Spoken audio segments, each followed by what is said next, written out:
शिवाभ्याम नमः। आज फिर हम आप सबके सामने उपस्थित हुए हैं और विषय हमारा वही है कि जैसे आज के लोग अपने गृहस्थ धर्म को विस्मरण करते जा रहे हैं। कोई कहेगा हम वैष्णव हैं, हम शैव हैं, हम शाक्त हैं, हम इस प्रकार से हम शौर्य हैं, और गृहस्थ धर्म क्षीण होता जा रहा है। गृहस्थ लोग मिल कर के और अपने धर्म की रक्षा करें, क्योंकि इन सब जो धर्माचार के रूप में है, बड़ी बड़ी, जैसे आपने अभी देखा है मुरारी बापू को कि बड़ी बड़ी कथाएं कहते हैं और ना स्वतः विधि निषेध का पालन करते हैं और वैसा ही उपदेश भी करते हैं। वो तो समाज को, देश को रसातल की ओर ले जाने का जो कार्य चल रहा है, उसमें मैं बताना चाहता हूँ। कहा गया है कि मनुस्मृति में कि देव कार्याद गृहस्थानाम पितृकार्यम विशिष्यते। देव कार्य से बढ़ कर के गृहस्थों के लिए पितृकार्य होता है। आजकल पितृकार्य को माने कुछ जीरो समझते, कुछ नहीं, कोई कुछ नहीं। तो शास्त्र की बात को मानना चाहिए। तो मैं आगे बताना ये चाहता हूँ कि गृहस्थ धर्म इस समय बढ़ चुका है अलग अलग। अगर गृहस्थ जिसका शिष्य बन जाता है, वो गुरु जो है अपने ही संप्रदाय के अनुसार अपने ही सारे कुछ उसको बाध्य कर देते हैं कि हमारा आचरण करो। ये नहीं, ये उपदेश करते हैं कि हाँ आप गृहस्थ हैं, तुम गृहस्थ हो, अपने स्मार्त धर्म गृहस्थ धर्म का पालन करो। ऐसी बहुत सारी बातें हैं। तो मैं उस पर बताना चाहता हूँ इस सूतक के विषय में। जैसे अब जो राम भक्त हैं उनको कम से कम देखना चाहिए, राम जी का आदर्श, भरत जी का आदर्श देखना चाहिए। जब महाराज दशरथ जी का जो देहावसान हुआ था, उस समय भी जब भरत जी वहाँ से आए, भरत जी बहुत दुखी थे, लेकिन जो वशिष्ठ जी ने उपदेश किया, लिखा है कि वसिष्ठस्य वचा श्रुत्वा भरतो धारणाम गतः प्रेत कार्याणि सर्वाणि कारयामास धर्मवित्। क्योंकि जो भरत जी थे धर्मविद थे, धर्म के ज्ञाता थे, धर्म के अनुसार आचरण करने वाले थे। भरत जी ने कहा इस समय शोक करने का समय नहीं है, इस समय तो जो पितृ कार्य करना चाहिए, प्रेत कर्म करना चाहिए। क्योंकि जिसका शरीर छूट जाता है, तो शरीर को जो छोड़ देता है उससे प्रेत कहा जाता है। प्रेत के दो अर्थ होते हैं, ये नहीं कि प्रेत योनि में चला गया तभी प्रेत कहा जाएगा। प्रेत के दो अर्थ होते हैं, एक होता है प्रेत योनि, एक होता है प्रकर्षेण इता प्रेता, जो यहाँ से चला गया, चाहे जिस योनि में गया उसे प्रेत कहा जाता है। तो उन्होंने क्या किया कि उनके आदेश से धैर्य को धारणाम गता माने धैर्य को धारण किया, और धैर्य को धारण करके प्रेत कार्याणि सर्वाणि, जो सारे जो प्रेत कार्य हैं उन्होंने किया। उसके बाद जो तिलांजलि दी जाती है, भरत जी ने तिलांजलि दिया। भरत जी से बड़े भक्त नहीं हो जाएंगे कोई भी, आजकल उनसे बड़ा भक्त हो जाएगा। ये लोग तिलांजलि का विरोध करेंगे और सब विरोध करेंगे। तो उन्होंने लिखा है, तिलांजलि दिया, सब लोगों ने दिया। लिखा है कृतोदकम तभरते न सार्धम नृपांगना मंत्री पुरोहिताश्च। तो मंत्री पुरोहित आदि के साथ सार्धम और रानियाँ थी उनके साथ भरत जी ने जो है तिलांजलि दिया अपने पिताजी को। उसके बाद नगर में प्रवेश करते हैं। लिखा है कि पुरम प्रविश्या सुपरीत नेत्रा भूमौ दशाहम व्यनयंत दुखम। और अश्रु से पूर्ण नेत्र भरत जी सबके साथ नगर में प्रवेश करते हैं। और भूमौ दशाहम, 10 दिन तक भूमि पर शयन करते हो।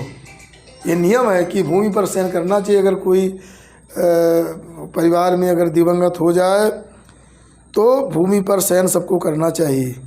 विनयत दुख, हम अपने दुख को वहाँ दूर करते हैं। यहाँ दशाहम में द्वितीया जो है काला धनुर अत्यंत संयोगी से द्वितीया व्यक्ति हुई। उन्होंने 10 दिन तक उन्होंने ये किया। आजकल तीसरे दिन अपना अर्चन पूजन देवताओं का स्पर्श वर्जित माना गया है, देवताओं का देव दर्शन वर्जित माना गया है। और इस प्रकार से ऊंचा आसन पर बैठ करके कथा कहना, प्रणाम करना, प्रणाम करवाना, ये सब अत्यंत निषिद्ध है। लेकिन आजकल लोग, ये बड़े बड़े जो प्रसिद्ध लोग ऐसा कर रहे हैं। तो यहाँ कहा गया है वाल्मीकि रामायण में आदि में कि उसमें कियल लब्धासना भूमौ सुपयोग, जो कुछ मिल जाए थोड़ा बहुत खा करके और भूमि पर शयन करना चाहिए। सबको पृथक पृथक शयन करना चाहिए। ये सब नियम बताए गए हैं। और उसके बाद दशा के बहुत नियम बताए गए हैं। और कहा गया है कि किसी को न तो आशीर्वाद देना चाहिए, आशीर्वाद किसी को देना नहीं चाहिए, और ना किसी को प्रणाम करना चाहिए, ना आशीर्वाद देना चाहिए। और कहीं जय जय हो, तुम्हारी जय हो, स्वस्थ आशीर्वाद, ये सब निषेध है।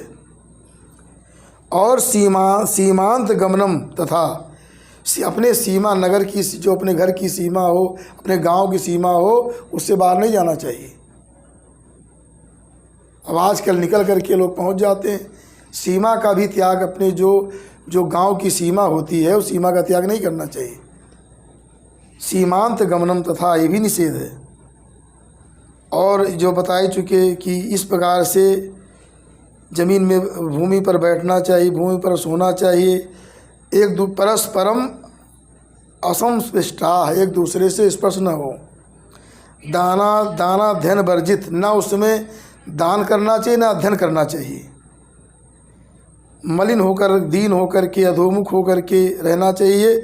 सर्वभोग विवर्जिता, सारे भोग से वर्जित होकर रहना चाहिए।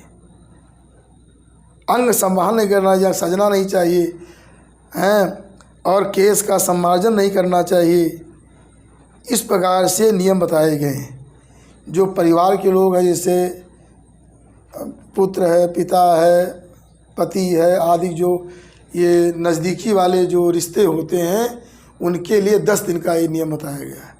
लेकिन जो और पारिवारिक लोग, बाहरी लोग, परिवार के लोग होते हैं, सपिंड लोग, उनके लिए केवल 3 दिन का नियम बताया गया है। इस प्रकार से ये नियम बताया गया है। बताओ, ये सब सारा नियम सब चला गया, कहाँ गया? न कोई विधि न निषेध। तो ऐसे जब बड़े बड़े प्रसिद्ध कथावाचक जब ऐसा करेंगे तो क्या होगा?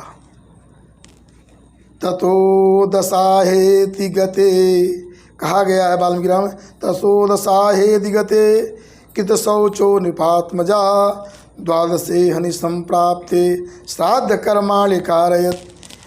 जो भरत जी के लिए बताया गया है, जब 10 दिन बीत गए और कृत स्वयं पवित्र हो गए, और उस समय निपात लिखा 12वें दिन उन्होंने जो है उत्तम सूट, शीश पिंडन आदि कार्य किया। तो ये समझना चाहिए। वाल्मीकि, आप रामायण की कथा कहते हैं, रामायण के विषय में समझिए। सभी ग्रंथों में यही नियम बताए गए हैं। तो इन नियमों का पालन करना चाहिए। और घर पर रह करके अपना जो भी ना कर सको, राम राम करना घर पर करो। ऊंचे आसन पर बैठ करके ये सब निषेध है। और देव दर्शन, देव पूजन भी निषेध है, मैंने बताया है। इस प्रकार से मैं ये जो समाज है, विशेष करके हम जो हमारे, चाहे वो वैष्णव हों, चाहे शैव हों, चाहे शाक्त हों, चाहे शौर्य हों, चाहे गणपति हो, हर प्रकार के जितने भी गृहस्थ हैं, मैं सावधान करना चाहता हूँ ऐसे लोगों से जो हमारे धर्मशास्त्रों की मर्यादा को तार तार कर देते हैं। ऐसे लोगों से कथा अब न सुने, उनका तिरस्कार करें, दूर रहें, और अपने को समझें, अपना कल्याण सोचें। जो नरक में जा रहे हैं उनके साथ नरक में मत जाओ। अपना विवेक पैदा करो। अपना अलग गृहस्थ धर्म अलग होता है, नहीं तो एक ही बन जाता, काहे विरक्ते बन जाता, गृहस्थ धर्म बनता ही नहीं।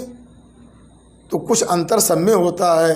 ब्रह्मचर्य है, वानप्रस्थ है, गृहस्थ है, संन्यास है, इसमें कुछ अंतर होता है। अब ये नहीं कि सब द्वादशी व्रत करो, त्रयोदशी में पारण करो। हर प्रकार समस्या गृहस्थों के ऊपर आ रही है, इसलिए गृहस्थ सावधान हो और सही अम्बरीश जी का कथन समझिए। उस प्रकार से आप लोग द्वादशी में ही एकादशी पारण करें, कुछ भी हो एकादशी व्रत करें, द्वादशी में पारण करें, नहीं तो व्रत नष्ट हो जाता है। इस प्रकार से आप विरक्तों का अनुकरण न करें। तो इस प्रकार बहुत सारी बातें, इन्हीं शब्दों के साथ वाणी को विराम।